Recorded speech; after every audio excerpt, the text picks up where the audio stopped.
Brought to you by Agilus Diagnostics. Health test की बात आती है तो मैं भरोसा करता हूँ India largest diagnostics company Agilus diagnostics. खुद को टेस्ट करते रहो।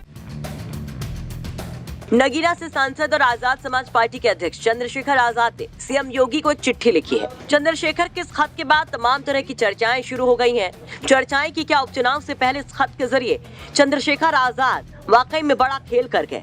क्या चंद्रशेखर के इस खत ने एक तीर से कई निशाने वाला काम किया है? दरअसल इस खत में चंद्रशेखर आजाद ने दलितों को लेकर कुछ जानकारियां मांगी है। राज्य में जातिगत उत्पीड़न की घटनाओं पर गंभीर चिंता जाहिर की है, जिसमें प्रशासन पर, अधिकारियों पर सवाल उठाए गए हैं। तो दलितों के खिलाफ हो रहे अत्याचार पर पुलिस थानों में एफआईआर दर्ज करवाने में होने वाली परेशानियों का जिक्र भी किया गया है। साथ ही विभिन्न विभागों में कितने अपर मुख्य सचिव और मुख्य सचिव SC/ST वर्ग के तैनात हैं, ऐसे 7 सवाल भी पूछे गए हैं। पहले देखिए चंद्रशेखर का ये खत, जिसमें वो लिखते हैं, मैं आपका ध्यान कई SC/ST संगठनों द्वारा पूर्व में उठाए गए एक महत्वपूर्ण मुद्दे की ओर आकर्षित करना चाहता हूँ। आबादी के हिसाब से उत्तर प्रदेश देश का सबसे बड़ा राज्य है।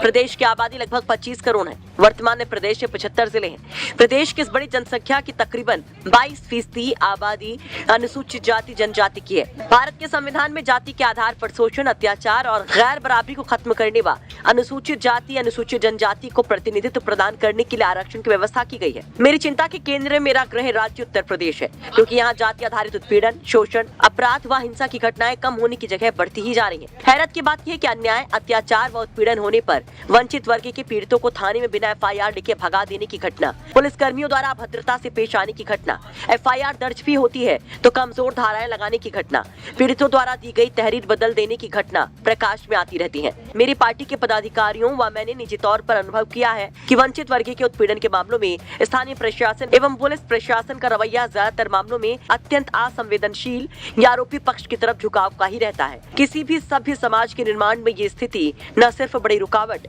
बल्कि पीड़ादायक भी है। अब जरा वो भी जान लीजिए कि वो कौन से 7 सवाल यहाँ पर उठाए गए हैं चंद्रशेखर की तरफ से, जिनका जवाब मांगा गया है। पहला सवाल, उत्तर प्रदेश के विभिन्न विभागों में कितने अपर मुख्य सचिव और मुख्य सचिव SC/ST वर्ग के तैनात हैं? उत्तर प्रदेश के 75 जिलों में अनुसूचित जाति, अनुसूचित जनजाति वर्ग से कितने जिलाधिकारी व अपर जिलाधिकारी कार्यरत हैं? उत्तर प्रदेश के 18 मंडलों में कितने कमिश्नर SC/ST वर्ग के हैं? प्रदेश के कितने जिलों में वरिष्ठ पुलिस अधीक्षक SC/ST वर्ग के हैं? प्रदेश के किन जोन में ADG और IG व किस रेंज में DIG SC/ST वर्ग से आते हैं? प्रदेश के कितने पुलिस महानिदेशक व कितने अपर पुलिस महानिदेशक अनुसूचित जाति और अनुसूचित जनजाति वर्ग से आते हैं? 7वां सवाल, प्रदेश के 75 जिलों में कोतवाली और थानों में कितने प्रभारी निरीक्षक अनुसूचित जाति और अनुसूचित जनजाति वर्गों से तैनात किए गए हैं? तो चंद्रशेखर आजाद यूपी में तैनात अनुसूचित जाति, अनुसूचित जनजाति के प्रतिनिधित्व पर सवाल पूछकर एक और योगी सरकार को घेर रहे हैं, तो वहीं उपचुनाव के पहले चंद्रशेखर ने एक तीर से कई निशाने भी लगाए हैं, जिसमें दलितों की दलील देने वाले